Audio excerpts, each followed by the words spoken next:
kapiti-piti. Magluto tao cheese ramen. Kaya luto na itong madam. Bukal lang. Kuhan. Tubig. Doon magayon ang ramen.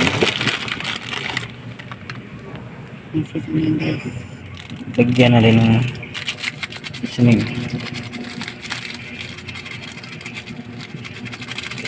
At ito pa mga kigol. Marami pang isa mo mga kaibigan. Umana na siya. Pagkatapos ng kagul, mix natin.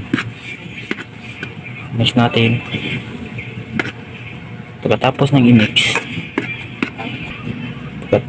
i-mix, takpan natin.